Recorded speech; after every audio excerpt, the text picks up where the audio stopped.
আজকে আমাদের এই বরিশালের বাসায় নানি আপুরা প্রথম আসবে। তো চিন্তা করলাম আসলে কি খেতে দেব। মানে অনেক সময় হয় না যে বাসায় কিছুই থাকে না, কি খেতে দেব না দেব। তো আজকে একদম ওরকম একটা অবস্থা। আগের দিন যে কিছু আনিয়ে রাখবো তাও মাথায় আসেনি ওইভাবে। তো কি করা যায়, কি করা যায় ভাবতে ভাবতে ভাবলাম বাসায় যেহেতু আটা আছে আর হচ্ছে ডিম আছে, তো তাদের জন্য প্যানকেক বানিয়ে ফেলি। আসলে প্যানকেক আর শরবত খেতে দেওয়া যাবে। তো যেই ভাবনা সেই কাজ। তো ২ টো ডিম দিয়ে আমি প্যানকেক বানিয়ে নিলাম। যেহেতু মুহিত ওরা বাসায় ছিল না। আর আমারও সকালবেলা নাস্তার পর আর মনে চাচ্ছিল না যে অন্য কিছু খাই বা কিছু। তো এই ২ টো ডিম দিয়ে হালকা পাতলা অল্প একটু বানালেই হবে। চিন্তা করলাম ২ জন মানুষ। তো যাই হোক, আটাটা দেওয়ার পর খুব আলতো হাতে ব্যাটারটাকে আমি মিক্সড করে এরপর চুলায় প্যানকেকগুলো ভাজতে যাব। তো প্যানকেকগুলো ভাজা হয়ে যাওয়ার পর হচ্ছে আমি আমার রুম থেকে আমার তো তোশক কেনা হয়নি খাট কেনার সময়। তো আ ফাঁকা যতটুকু জায়গা ছিল ওইখানে হচ্ছে কার্পেট ভাঁজ করে দিয়ে নিয়েছিলাম। তো ওইখানের কার্পেটটা সরিয়ে সেটাকে সামনের রুমে দিয়ে নিয়েছি যেন আ তারা আসলেই এখানে বসতে দেওয়া যায় বা আমরা একসাথে বসে এখানে আড্ডা দিতে পারি।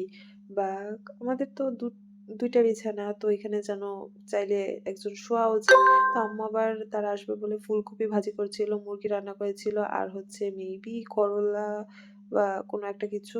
তো নানা-নানি চলে এসছে। এবার হচ্ছে তার বস্তা খোলার পালা। তো ১ম এই নানি এসে আমার হাতে দিল আচার আর মোয়া। এগুলো আমি খুবই পছন্দ করি। তো এজন্য তারা এগুলো নিয়ে এসছিল। আর এদিকে বস্তায় করে নিয়ে এসেছিল হচ্ছে তাদের গাছের পেঁপে আর দুধমান কচু। দুধমান কচু আমার খুবই পছন্দ, তো সেটা তারা জানে দেখে নিয়ে এসছে। আর হচ্ছে জাম্বুরা বা সোলম যে যেটা বলে বরিশালের ভাষায় সোলম বলে। আর হচ্ছে এটার মধ্যে কিছু লেবু ছিল হয়তো।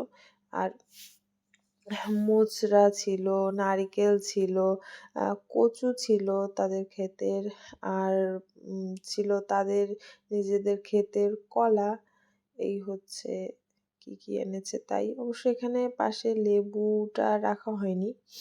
আর কলা এই যে। আর বিকালবেলা ছোট কাকিও আসবে শুনলাম। তো তখন নাস্তা রেডি করলাম হচ্ছে চিকেন ফ্রাই, পটেটো ওয়েজেস্ট আর হচ্ছে চা বানিয়েছিলাম পরে। আর দেখি যে কাকি ওদিকে আবার চটপটি নিয়ে আসছে। তো এই দিয়ে বিকালবেলার নাস্তা সেরে ফেললাম। তো আজকের ভিডিও এখানেই শেষ করছি। দেখা হবে নেক্সট ভিডিওতে। ভিডিওটি ভালো লাগলে লাইক, কমেন্ট ও শেয়ার করে পাশে থাকবেন। আল্লাহ হাফেজ।